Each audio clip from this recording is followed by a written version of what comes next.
Yes, guys, welcome to the next video. So moving on from last time and what we looked at consolidations and how to trade in that type of trade environment, we're going to be moving on to expansions and continuations.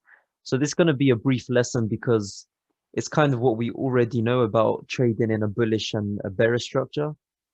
But yeah, we're going to be getting into it in a lot more detail throughout the course. So let's have a think about the market cycle.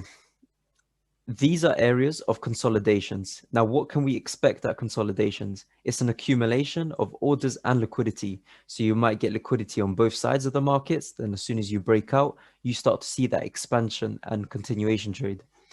Now, if we know on the higher time frame that we're very bearish, that means that we're going to just be looking for sells, right?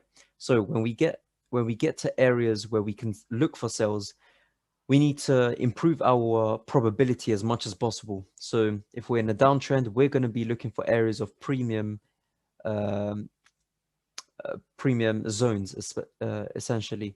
So when we get there, you get that bit of consolidation. And as soon as you see that break of structure out, and it's got to be a clean break, not a liquidity grab as we've explored previously.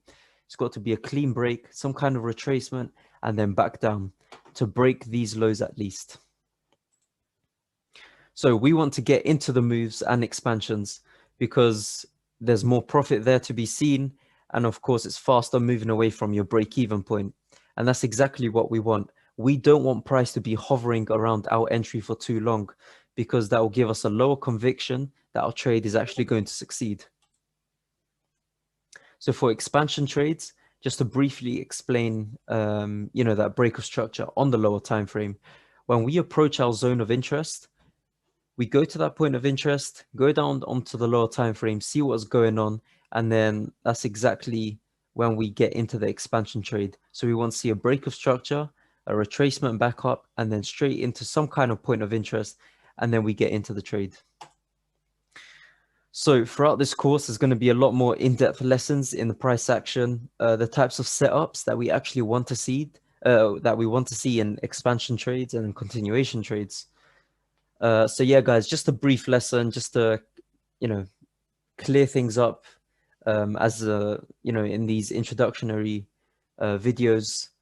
So yeah, guys, anyways, take care and we'll see you in the next video.